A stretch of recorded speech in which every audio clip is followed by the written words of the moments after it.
publik beranggapan kemenangan itu sepanjang vonisnya di bawah tuntutan, Ya. bagi kami tidak. Oh gitu ya Pak. Gimana Pak? Kemenangan bagi kami itu Pak Teddy harus bebas. Karena dari fakta-fakta persidangan, dari bukti-bukti yang kita ajukan, kita bahkan semakin yakin Pak Teddy itu sama sekali tidak terlibat di kasus ini.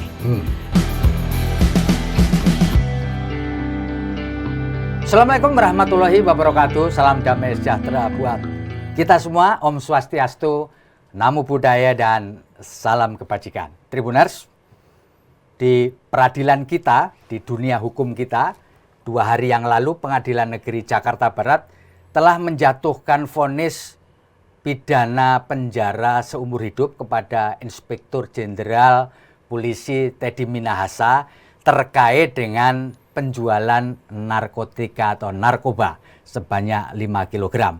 Dan sehari kemudian diputuskan juga hukuman oleh pengadilan negeri yang sama terhadap AKBP Dodi Prawina Negara CS dengan hukuman 17 tahun penjara. Pidana yang dijatuhkan kepada Teddy Minahasa lebih ringan daripada tuntutan jaksa penuntut umum, yaitu pidana mati. Untuk ngobrolin soal putusan Pengadilan Negeri Jakarta Barat, telah bersama saya satu di antara penasihat hukum terdakwa Teddy Minahasa. Beliau adalah Pak Antoni Jono. Apa kabar Pak Antoni? Kabar baik, terima kasih undangannya Pak. Oke, Pak, ini tentu banyak orang kepingin tahu Pak, vonis seumur hidup ini Pak, ini kemenangan dalam tanda petik buat Teddy Minahasa dan penasihat hukumnya atau sebaliknya Pak? Kalau publik beranggapan kemenangan itu sepanjang vonisnya di bawah tuntutan, Ya. bagi kami tidak. Oh gitu ya Pak. Gimana Pak? Kemenangan bagi kami itu Pak Teddy harus bebas. Karena dari fakta-fakta persidangan, dari bukti-bukti yang kita ajukan, kita bahkan semakin yakin Pak Teddy itu sama sekali tidak terlibat di kasus ini. Jadi, tapi kita maklum seperti wawancara kita yang pertama, di tingkat pertama memang banyak tekanan publik. Jadi kita maklum lah. Tapi tidak ada masalah, secara hukum masih terbuka upaya hukum untuk banding. Dan hari ini, 9 Mei, hari ini tanggal 11 ya, 11 Mei 2023 kami sudah resmi mengajukan banding ke Pengadilan Tinggi. Pak Antoni, bisa dianalisis nggak mengenai isi dari atau pertimbangan hukum dari Majelis Hakim Pengadilan Negeri Jakarta Barat kemarin, Pak? Yang pada prinsipnya itu menerima seluruh alat bukti dan tuntutan serta dakwaan dari jaksa penuntut umum. Jadi seluruh unsur oleh hakim kemarin dinyatakan terbukti sah dan meyakinkan. Bagaimana pendapat Pak Antoni? Itu yang kami sangat lucu ya Pak. Ya, gimana itu? Kami lihat, kami dengar terutama ya, kalau dari salinan putusan baru saja sebelum ke studio ini saya dapat. Jadi saya belum baca. Tapi dari pendengaran kami itu rasanya seperti copy paste dari surat dakwaan dan surat tuntutan. Bahkan untuk mengcounter pembelaan kami itu mengcopy paste dari replik penuntut umum. Itu menurut kami sangat disayangkan lah. Harusnya kalaupun majelis tidak sependapat dengan pembelaan kami, kasih pertimbangan yang menurut pendapat majelis hakim sendiri. Jangan copy paste dari penuntut umum. Nah, cuman ada beberapa hal yang kita perlu, saya katakan kita kritisi lah ya, yang kurang pertimbangan. Pembelaan utama kami itu kan pertama yang terkait penukaran sabu dengan tawas. Betul, jadi penukaran sabu dengan tawas itu Pak ya. Coba jelaskan Pak. Itu sampai sekarang belum terbukti Pak. Orang yang satu-satunya menukar sabu dengan tawas itu hanya si Samsul Ma'arif. Pada saat penukaran tidak ada saksi.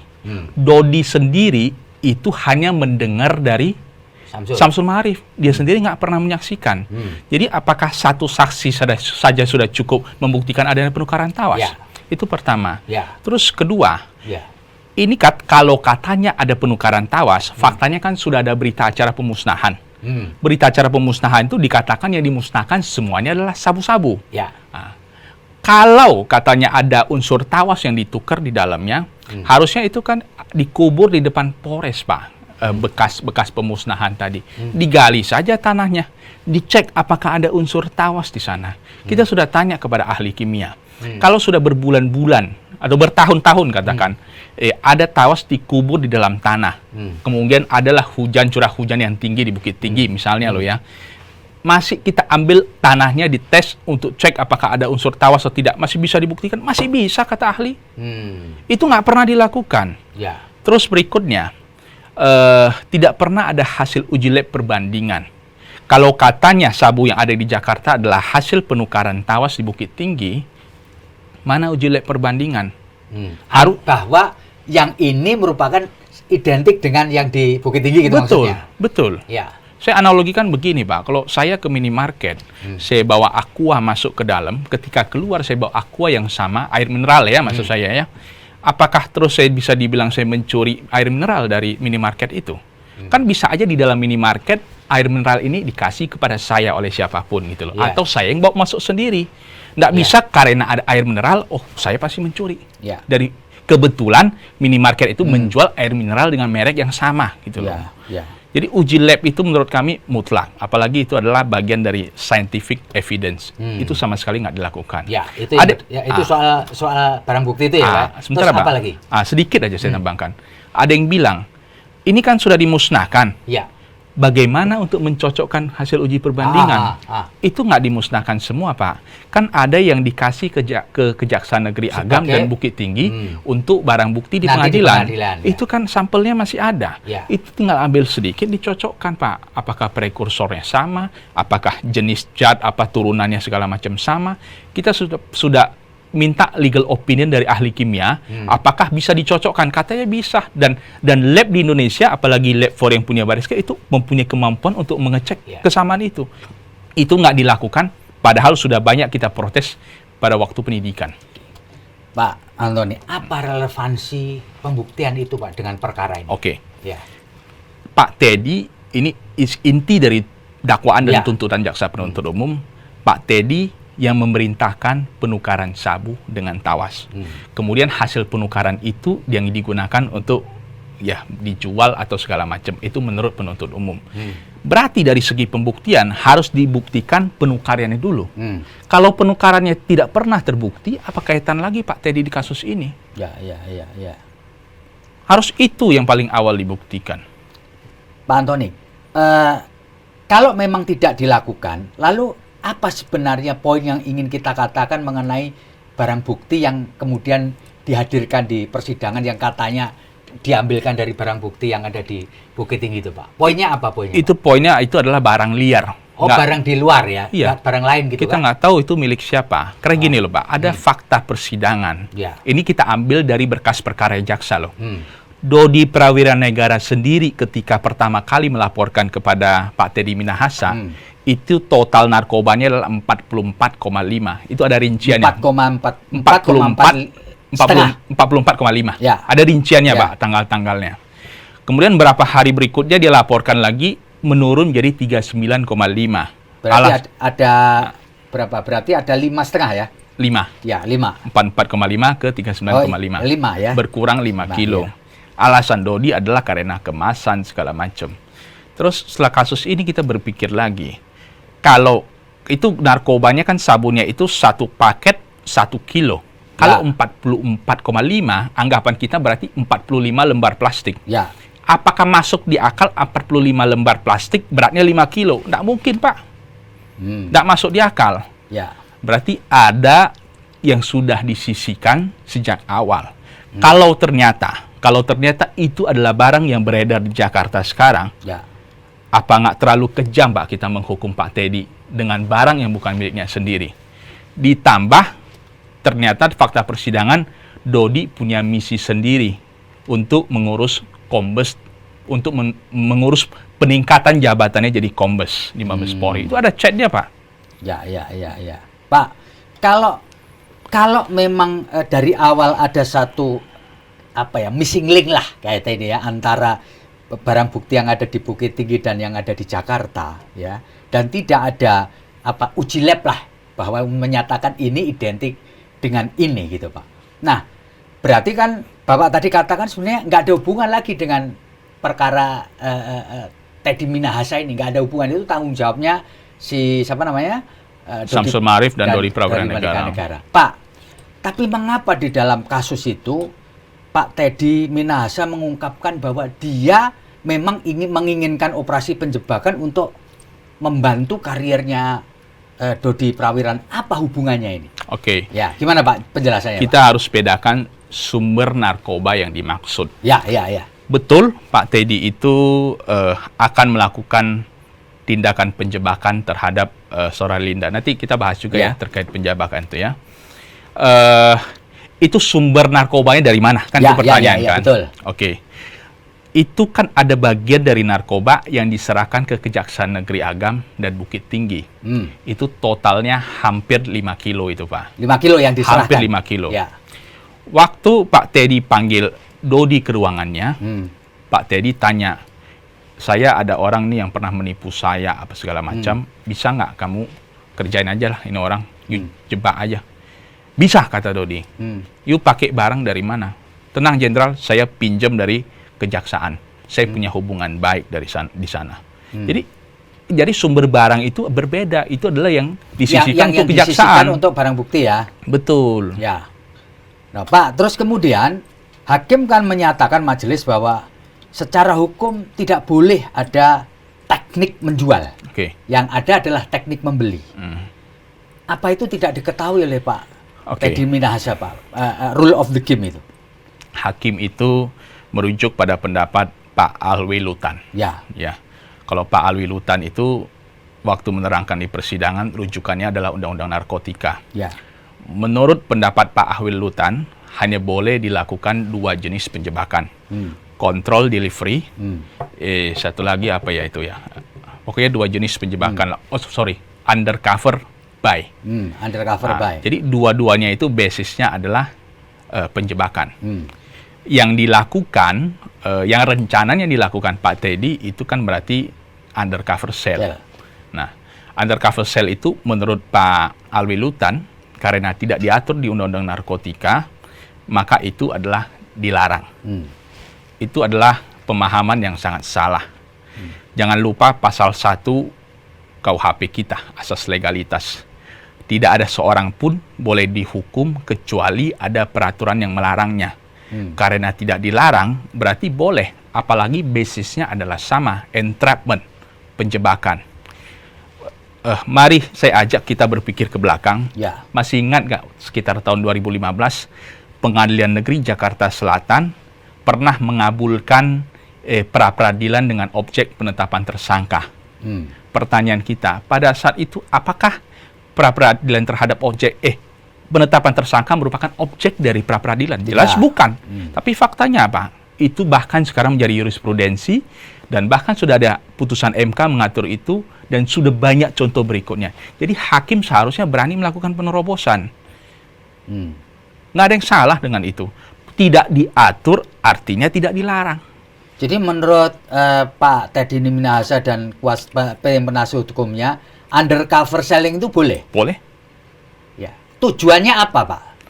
Kalau Pak saksi ahli kan mengatakan kan, undercover buying itu untuk melacak barang ini dari mana asal muasalnya. Tujuannya jelas. Pak Teddy sudah mempetakan kalau Linda itu adalah bandar narkoba.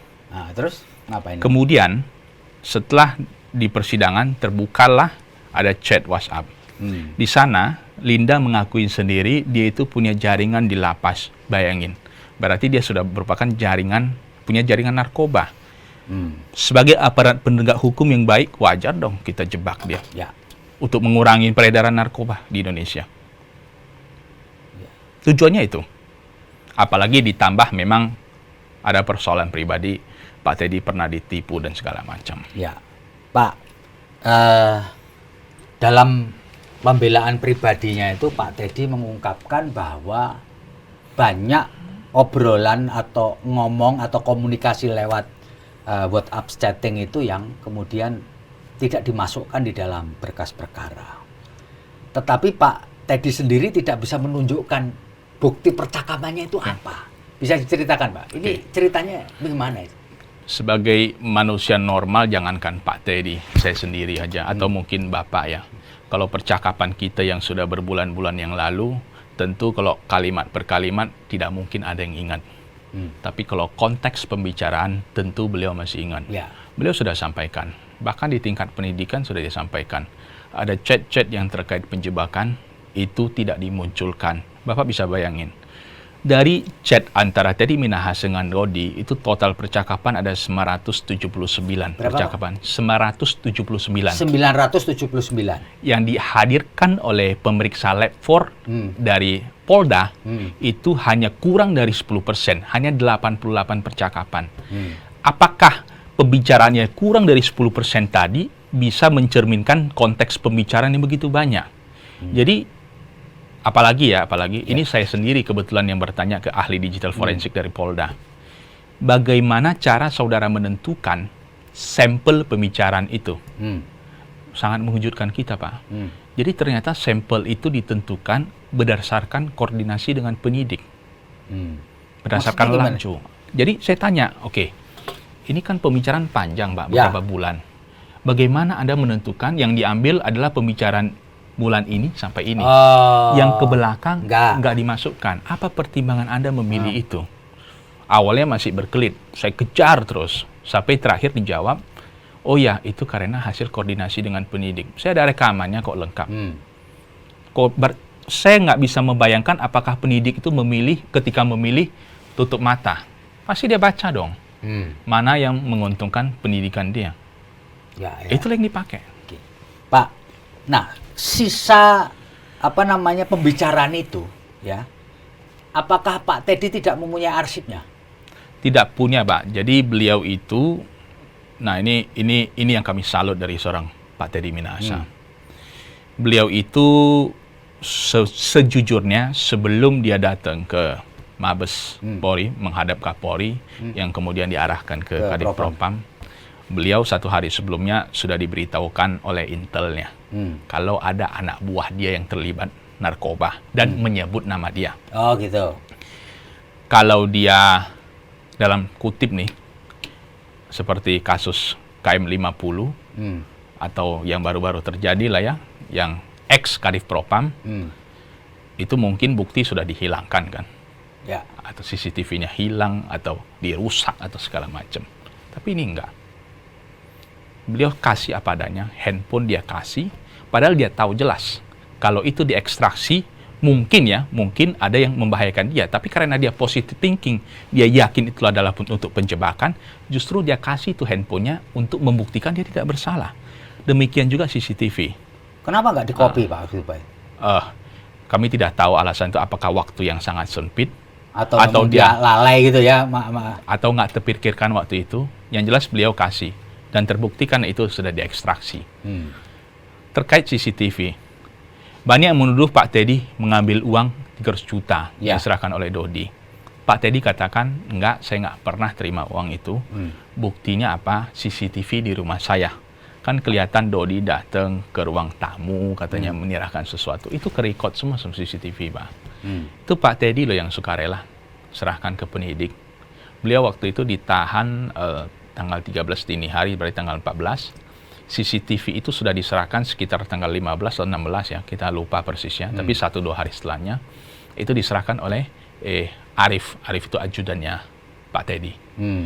Cuman kemarin ada yang tanya, ada nggak bukti tanda terima? Ya. Itu bahkan di berkas perkara sudah ada, Pak. Itu bukan tanda terima namanya, berita acara penyitaan sesuai di KUHAP kan. Ada semua. Cuman kita nggak tahu apa alasannya. Intinya menurut hasil lapor CCTV di tanggal itu yang katanya Dodi menyerahkan uang nggak terbaca. Kita nggak tahu kenapa kok bisa terbaca, sedangkan chat yang sudah berbulan-bulan yang begitu lama masih ketarik. Kok CCTV yang katanya baru lewat berapa hari sudah nggak kebaca? Ya itu, Pak, karena Pak Teddy tidak mengkopinya. Coba kalau mengkopinya, kan ceritanya jadi beda kan? Iya kan, Pak? CCTV tentu beliau nggak terpikirkan lagi karena sudah di dalam kan. Sudah di dalam, ketika ditanya penyidik, "You menerima uang," misalnya kan, baru dia, "Oh ya, ada CCTV yang bisa membuktikan." Beliau sudah di dalam, nggak mungkin lagi bisa melakukan copy. Tapi kan bisa perintah kan, Pak, sudah masih punya istri, masih punya saudara kan, Pak? Untuk menyerahkan itu ya perlu copy dong. Atau tindakan mengcopy itu dikhawatirkan merusak barang bukti, jadi supaya barang buktinya tetap utuh, diserahkanlah bulat-bulat. Saya nggak tahu apa motivasinya, tapi tentu itu bisa jadi pertimbangan. Pak, tapi secara hukum sebenarnya seorang terdakwa atau tersangka itu boleh nggak sih ngopi barang yang disita itu, misalkan kayak handphone kan disedot tuh, handphone, CCTV, rekaman, itu boleh nggak sih secara hukum dia minta kopinya gitu? Sebelum disita ya tentu boleh. Kayak saya nih contoh ya, saya kirim foto atau foto yang saya gandahkan lagi, nggak ada masalah. Tapi ketika barang itu disita nggak boleh lagi? Oh, sudah disita kan kita tahu ada kasus kayak illegal access dan segala macam. Apalagi itu kan sudah di barang penyidik, sudah di tangan penyidik. Nah mungkin kita lakukan kopi lagi. Sudah disita kan? Tapi kalau ada yang bilang akses dari luar, misalnya pakai sistem cloud dan segala macam, ya itu sudah ada contoh kasus illegal access yang seorang dokter itu loh. Tapi sebenarnya sebelum itu disita bisa saja bisa ya? Dong, bisa. Barang itu digandakan ya? Bukan dirusak ya? Ya, digandakan untuk nanti di-crossing ketika terjadi sesuatu yang berbeda gitu Pak ya? Itu pernah jadi masalah juga, akan dibilang yang digandakan itu bukan bersumber dari aslinya. Karena pasal 6 Undang-Undang ITE kita itu harus dijamin keaslian, keutuhan, dan segala macam. Apakah kopi ini dapat dijamin keaslian dan keutuhan, itu nanti bisa jadi perdebatan lagi di persidangan. Tapi kan bisa diperiksa juga Pak, bahwa ini sudah direkayasa, metadatanya kan bisa kelihatan Pak? Seharusnya iya, tapi kan? Itu ranahnya ahli digital forensik lah. Kita nggak masuk ke sana. Ya. Pak, terus apalagi Pak dari putusan Pengadilan Negeri Jakarta Barat itu yang krusial gitu, yang perlu untuk dapat ini Pak? Kedua, perintah pemusnahan itu sama sekali nggak dibahas Pak. Jadi tanggal 24 September, setelah Dodi melaporkan ke Pak Teddy, dia ada ketemu dengan Linda di Jakarta. Pak Teddy kan terkejut nih. Sebagai pimpinan yang baik, langkah preventif, beliau perintahkanlah musnahkan. Karena kan menjebaknya kalau dari chat itu kita kelihatan diumpan supaya Linda itu masuk ke wilayah hukum Sumatera Barat kan. Kok Dodi tiba-tiba ke Jakarta. Padahal kalau kita lihat di chat, sebelum berangkat, laporan Dodi kepada Pak Teddy Minahasa adalah salam hormat kepada, dia mau ketemu dengan Pak As, SDM. Makanya Pak Teddy jawab, salam hormat kepada Pak As. Itu jelas kok. Dan diakuin Dodi, dia memang rencana mau ketemu As SDM. Kok tiba-tiba dia menyimpang, bisa ketemu dengan Linda. Ya langkah preventif, Pak Teddy perintahkanlah pemusnahan. Setelah perintahkan pemusnahan, Pak Dodi dengan Samsul Ma'arif itu sebenarnya sudah paham loh. Kalau kita lihat di chatnya, itu sudah ditulis, kita sewa, ini intinya ya, kalimat persis saya nggak ingat, sewa hotel, kita masukkan ke kloset, itu maksudnya cara pemusnahan. Atau kita masuk ke dalam jalan tol, keluar jalan tol, kita sebar di jalan, itu cara memusnahkan. Terus ada lagi, kita musnahkan di depan Linda supaya bos tahu. Banyak, jadi perintah musnahkan itu sebenarnya sudah banyak. Tiba-tiba kita lihat lagi chat 2 hari berikutnya, tanggal 26, Samsul Ma'arif itu ada mengirim chat kepada Dodi Prawira Negara. Bikin interval waktu bang, katanya kan. Toleransi turun kombesmu itu. Jika rak jelas, speak musnahkan. Tembak mabes. Itu apa artinya coba? Itu semua orang yang membaca pasti akan menduga, ya mereka memang punya misi sendiri. Dia mau jual itu barang, hasil penjualannya uangnya dipakai untuk ngurus pangkat. Mabes gitu maksudnya, itu ngurus pangkat gitu ya.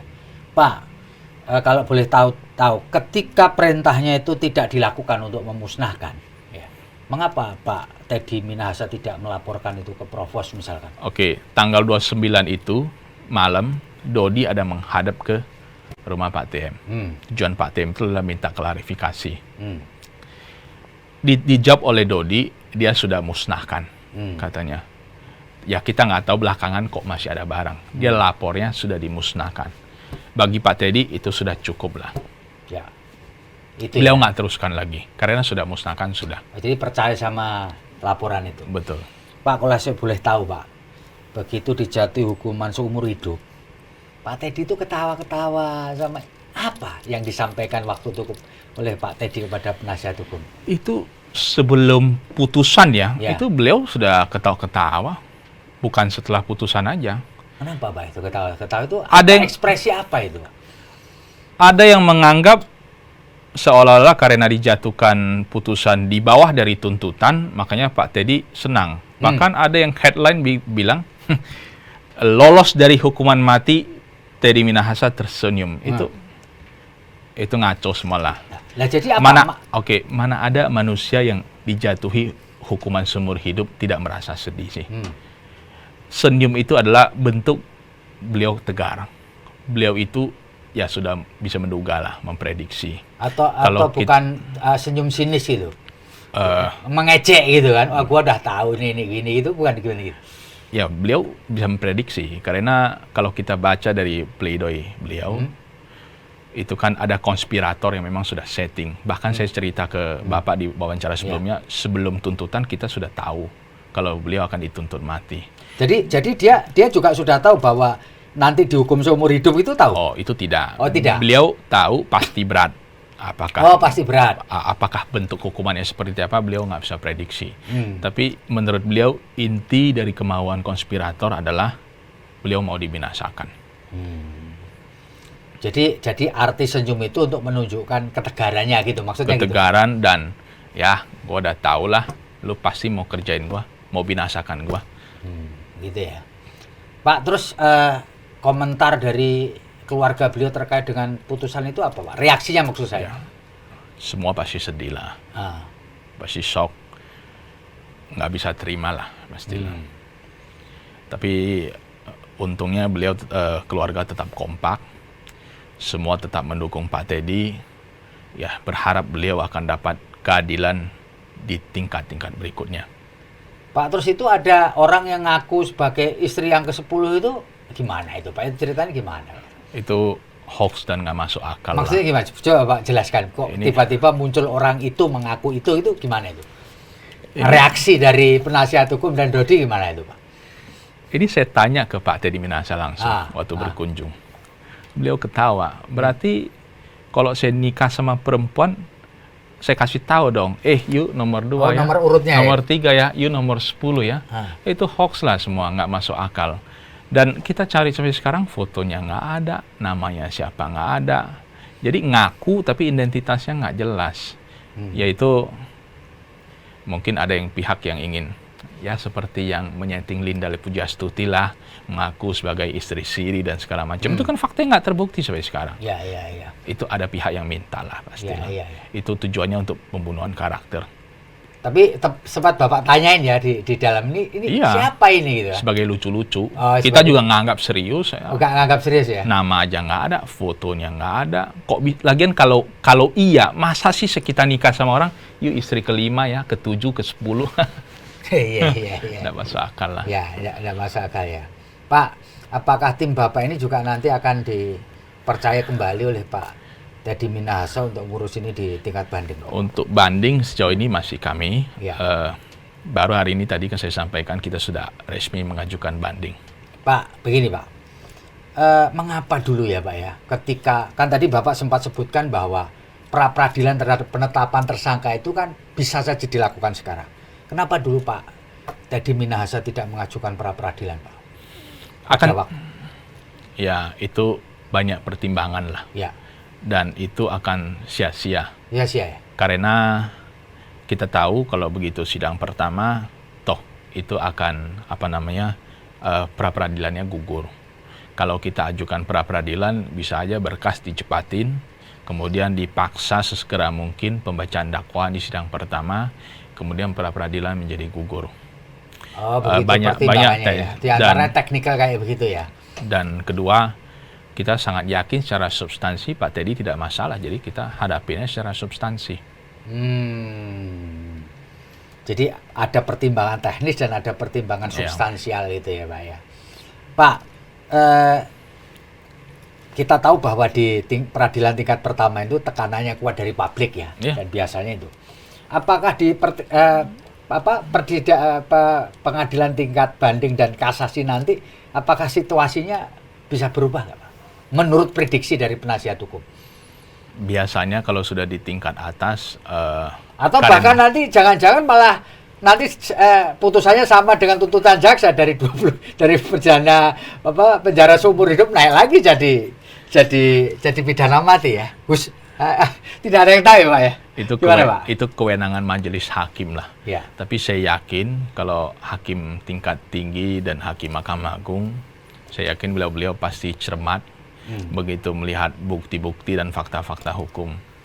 Seharusnya kalau dari hukum acara bebas beliau itu. Maksudnya dari hukum acara gimana, Pak? Yang saya cerita tadi, bagaimana membuktikan keterkaitan Pak Teddy kalau tawasnya sendiri saja belum bisa dipastikan. Ya. Itu roh kasusnya kan. Di roh kasusnya Iya. ya, Pak.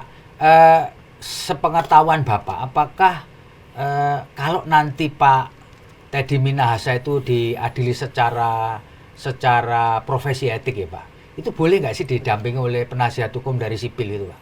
Setahu saya nggak boleh. Nggak boleh ya? Setahu saya nggak boleh. Jadi dia harus hadapi sendiri? Dia harus hadapin sendiri, tapi ada semacam, saya nggak terlalu detail hukum acara di sana, tapi kalau kita cermin kasusnya ex Kadif Propam, Ya.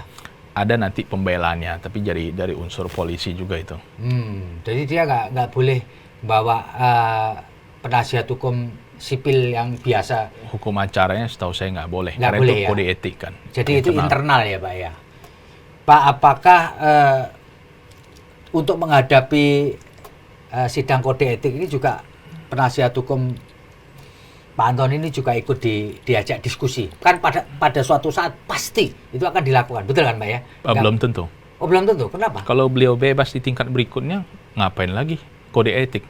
Kalau secara substansinya beliau terbukti tidak bersalah, nggak ada kode etik lagi kalau nggak bersalah. Gitu ya? Iya, berarti terbukti benar itu penjebakan. Terus kalau terbukti itu penjebakan, sidang kode etik apa lagi? Dan saya ada pernah membaca di media, ada perwakilan Mabes Polri yang bilang, untuk perkara Teddy Minahasa kode etik, itu akan disidang setelah putusan pidananya berkekuatan hukum tetap. Itu ada statement begitu. Berarti ada keraguan-raguan dong mestinya.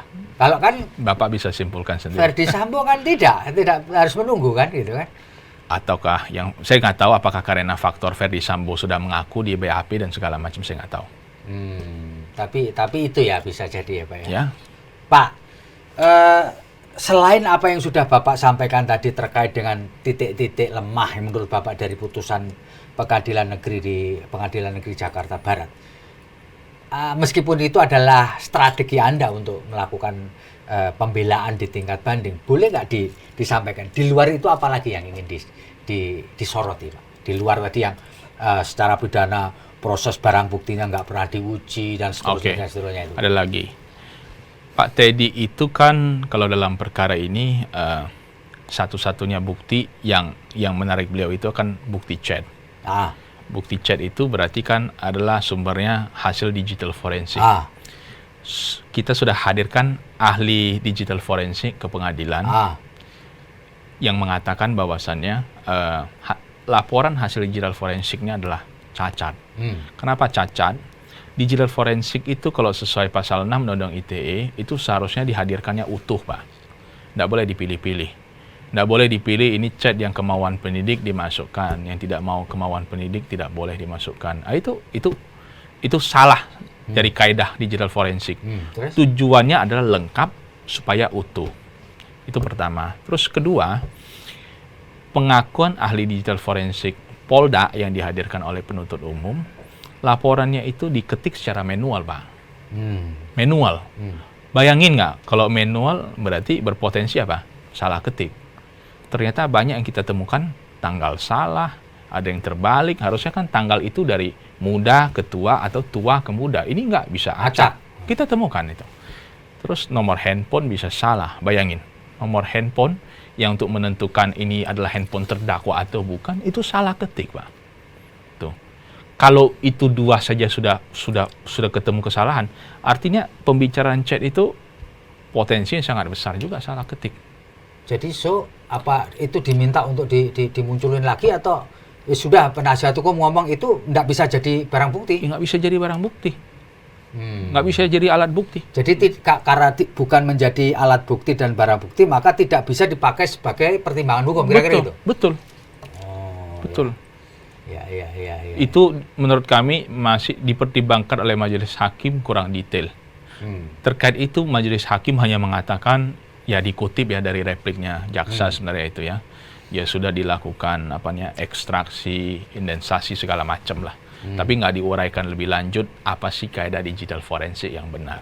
Ya. Kurang detail di sana, jadi kurang pertimbangan hukum. Itu akan salah satu alasan banding kita juga. Pak, saya lupa beberapa waktu tanya kepada Bapak, apa sih relevansinya waktu itu Pak Teddy Minahasa menghubungi bapaknya Dodi itu ngapain, Pak? Menghubungi lewat telepon tuh ngapain gitu, Pak? Sebenarnya sih sekarang itu nggak relevan lagi dibahas. Karena kenapa? Itu juga bahkan nggak dipertimbangkan oleh majelis hakim. Ya. Dan itu artinya majelis hakim saja nggak percaya itu. Jadi itu nggak dimanfaatkan sebagai alat bukti. Termasuk yang satu lembar kertas yang katanya catatan dari Pak Teddy, itu juga nggak dipertimbangkan. Jadi menurut saya itu nggak relevan lagi lah dibahas. Gitu ya, karena tidak dipertimbangkan dan tidak disinggung oleh Majelis Hakim Pengadilan Negeri Jakarta Barat. Tapi kelihatan lah niat jahat dari pihak sana lah ya, saya sebut ya. Kok pembicaraan orang direkam. Padahal mereka lah yang pertama kali melalui istrinya Dodi datang memohon-mohon bantuan ke Pak Teddy. Pak Teddy hanya mencoba membantu dengan menawarkan lawyer yang sama, itu terus direkam kemudian ditampilkan di persidangan. Itu kan secara etika buruk sekali lah. Ya. Pak, selama ini setelah putusan di tingkat pertama ini jatuh gitu ya, Pak ya, apakah memang masih relevan ya Pak Teddy Minahasa itu menyampaikan juga memori banding pribadi, itu boleh nggak, Pak? Itu tidak lazim ya, tapi rencana kami hanya melalui penasihat hukum. Nanti jadi tidak lagi kayak kemarin membuat satu Karena memori banding memang sebenarnya tidak wajib kalau hukumnya. Jadi tapi karena banyak pertimbangan hakim yang menurut kami perlu dikritisi atau yang kami keberatan, tentunya kita akan masukkan memori banding. Kalau ada pendapat pribadi dari Pak Teddy Minahasa, akan kami akomodir, digabung antara lawyer sama dia pribadi. Betul, ya, Pak? Betul. Oke, Pak, ini berandai-andai kan, ini belum terjadi begitu ya.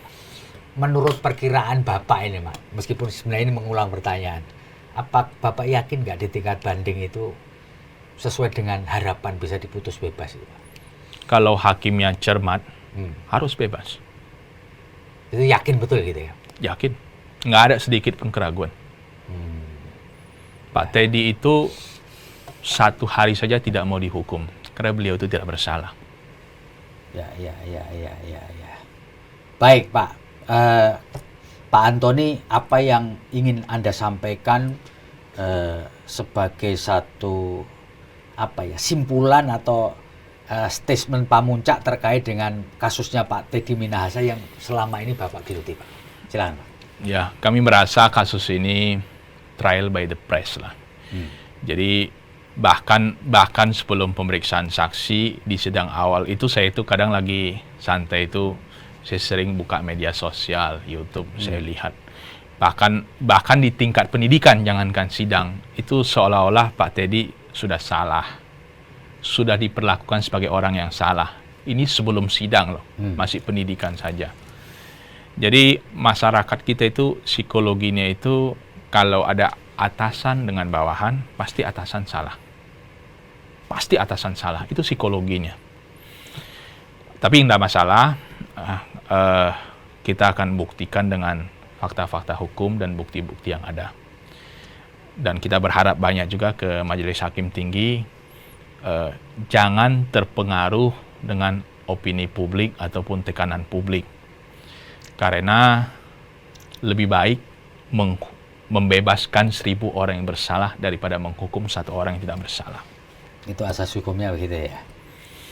Jadi lebih baik membebaskan 1.000 orang yang bersalah daripada menghukum Betul. satu orang yang Tidak tidak bersalah, gitu Pak ya. Baik Tribuners, kita ngobrol untuk kedua kalinya dengan Pak Antoni Jono ini luar biasa dan tetap ada keyakinan bahwa seharusnya pengadilan membebaskan Pak Teddy Minahasa. Meskipun sekali lagi Majelis Pengadilan Negeri Jakarta Barat menurunkan sedikit dari pidana mati, tuntutan pidana nanti menjadi pidana seumur hidup. Terima kasih, semoga konten ini bermanfaat. Assalamualaikum warahmatullahi wabarakatuh. Salam damai sejahtera buat kita semua. Om Santi Santi Om, Namo Buddhaya, salam kebajikan dan jangan lupa tetap bahagia. Jangan lupa subscribe ya.